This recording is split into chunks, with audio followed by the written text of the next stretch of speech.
নমস্কার বন্ধুরা, আমি ডক্টর সোহম মণ্ডল আবার ফিরে আসছি আপনাদের কাছে একটা ইন্টারেস্টিং টপিক নিয়ে। আজকের টপিক হলো ফ্ল্যাট ফুট।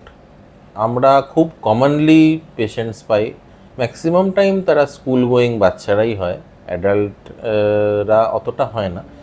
তো ওনারা বেসিক্যালি যেটা জানতে চান সেটা হলো এই ফ্ল্যাট ফুটের জন্য আমাদের ফিউচারে কোনো অসুবিধে হবে বা আমাদের বাচ্চারা কি দৌড়তে পারবে বা কোনো এটা হার্মফুল ইম্প্যাক্ট হবে, ব্যথা যন্ত্রণা হবে কি না। তো এটার জন্য একটু আমি বলে রাখি ফ্ল্যাট ফুট বলতে আমরা কি বলি। তো মেডিকেল টার্মিনোলজিতে এটাকে আমরা বলে থাকি পেস প্ল্যানাস। তো আমাদের এই যে ফুটের মডেলটি দেখতে পাচ্ছেন, সাইড থেকে দেখতে পাচ্ছেন একটা আর্চ।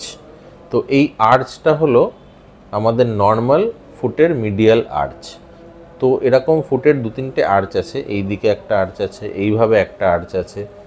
তো এই সব আর্চগুলোর জন্য আমাদের একটা স্প্রিং বোর্ড এফেক্ট হয় যখন আমরা হাঁটি, তো যাতে একদম বাউন্স ব্যাক করে আমরা সামনের দিকে এগিয়ে যেতে পারি। এটা হলো পুরোটাই আর্চের ওপর ডিপেন্ডেন্ট। তো এই আর্চটা তৈরি করে বিভিন্ন বোনের স্ট্রাকচার এবং মাসেলস অ্যান্ড লিগামেন্টস। তো এত কিছু মিলিয়ে একটা ব্রিজের মতো আর্চ তৈরি হয়। তো ওইটা আমাদের বডির ওজনও নিতে পারে এবং আমাদের হাঁটতে সাহায্য করে। ফ্ল্যাট ফুট হলে কি হয়, আর্চটা নষ্ট হয়ে যায়। মানে আমরা যখন দেখি মাটিতে যখন পড়ছে পাটা, পুরো পাটা মাটির সাথে এরম করে ফ্ল্যাট হয়ে পড়ে বা চেপটে পড়ে। তো এইটার জন্য কি অসুবিধে হতে পারে? প্রথমত আমাদের একটু গেট অ্যানোমালিজ হতে পারে, হাঁটতে চলতে একটু অসুবিধে হতে পারে, সেই স্পিডে হাঁটা যায় না। রানিং করতে গেলে সে কিন্তু একটু অসুবিধায় পড়তে পারে, সে পড়ে যেতে পারে।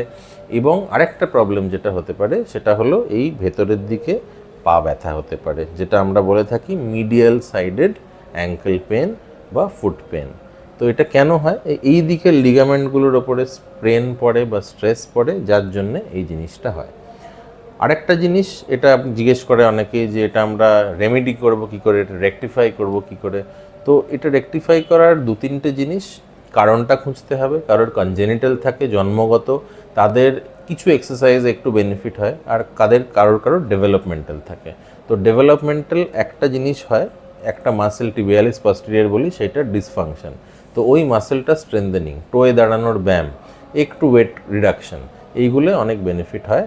আর proper structured footwear with medial arch support বা একদম ল্যাটারাল আর্চ সাপোর্ট যেদিকে প্রবলেমটা আছে, তো এই আর্চ সাপোর্টটা দিলেই আমাদের আর্চটা আবার তৈরি হয়ে যায় এবং হাঁটতে চলতে অসুবিধে কম হয়, স্পিডিলি হাঁটা যেতে পারে এবং মিডিয়াল সাইডেড পেন বা ইন ফিউচার আর্থ্রাইটিস ডেভেলপমেন্টের চান্স কমে যায়। এটা খুবই কমন অসুখ, এটা নিয়ে চিন্তা করার কিছু নেই। আপনাদের নিয়ারেস্ট অর্থোপেডিক সার্জনকে ভিজিট করুন, ওনার ওপিনিয়ন নিন, আশা করা যাচ্ছে এটা সবাই কিওর হয়ে যাবে।